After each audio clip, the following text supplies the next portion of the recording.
Sanksi keras Komdis PSSI untuk pemain Persib Bandung Ciro Alvis.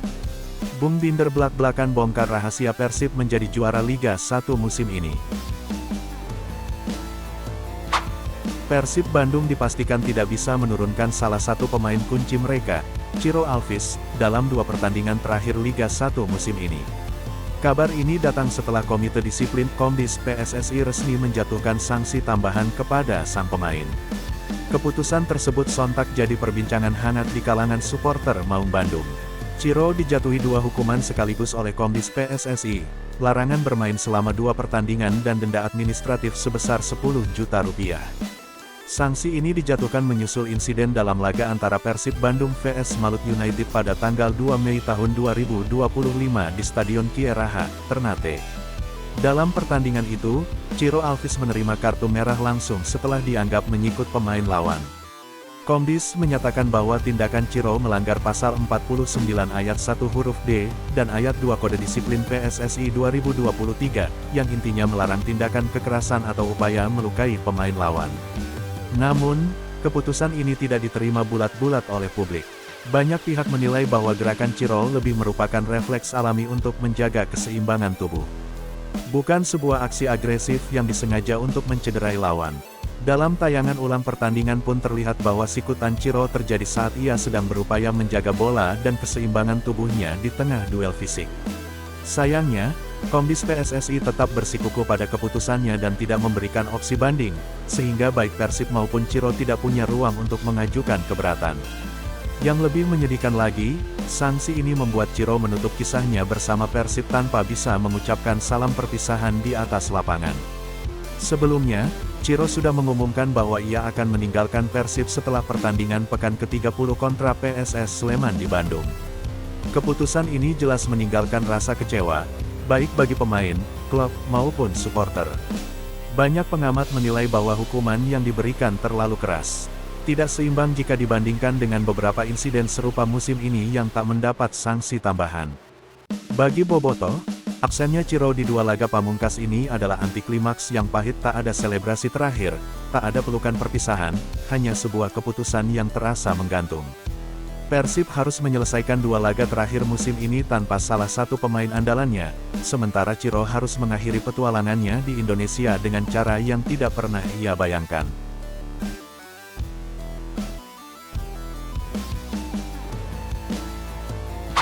Persib Bandung resmi menjadi juara BRI Liga 1 musim 2024-2025 setelah mengukuhkan diri sebagai klub tersukses dengan meraih gelar juara keempatnya, menyamai rekor Persipura. Kemenangan ini menjadi catatan istimewa karena Persib meraihnya dengan formasi dan strategi berbeda dari musim lalu, namun tetap di bawah asuhan pelatih asal Kroasia, Bojan Hodak. Gelar juara musim ini dirayakan secara unik oleh Persib dan pendukungnya di Bandung, tepatnya di kantor klub yang dilengkapi coffee shop, menyusul hasil pertandingan tim pesaing yang memastikan keunggulan poin Persib. Keberhasilan Persib didukung oleh kolektivitas tim, efisiensi strategi, dan mental juara yang terbentuk sejak musim sebelumnya, meskipun banyak pemain kunci seperti David da Silva dan Ciro Alvis mengalami penurunan performa atau cedera. Menurut pengamat sepak bola Binder, kunci utama keberhasilan Persib adalah strategi pragmatis Bojan Hodak yang fokus memperkuat lini belakang. Ia menjelaskan dengan duet tanggul Nick Kuipers dan Gustavo Franca, serta fleksibilitas taktik seperti penggunaan false nine yang memungkinkan pemain seperti Tyrone Del Pino dan Ryan Kurnia tampil efektif. Tyrone Del Pino sendiri menjadi sosok kejutan musim ini dengan mencetak 16 gol meski sempat dipinjamkan musim lalu.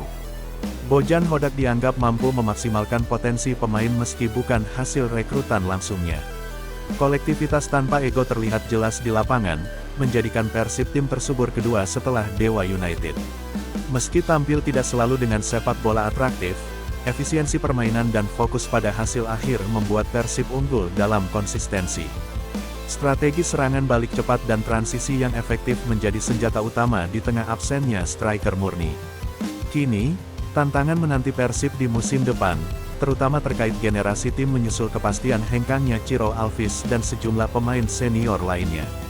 Meski demikian, gaya main Persib diprediksi tetap sama di bawah Hodak yang disebut sebagai pelatih cerdas dalam mengelola sumber daya. Di sisi lain, Kompetisi menuju zona Asia dan zona degradasi juga menjadi sorotan, di mana Persebaya, Malut United, dan Dewa United bersaing ketat untuk tiket Asia. Sementara zona degradasi masih menghantui tim-tim peringkat 12 hingga 18. Selain itu, FIFA juga memberikan kabar baik dengan membangun lapangan mini berkualitas internasional di Ciputat dan Grogol, Jakarta, sebagai bagian dari proyek FIFA Arena yang bertujuan mendekatkan sepak bola kepada masyarakat dunia.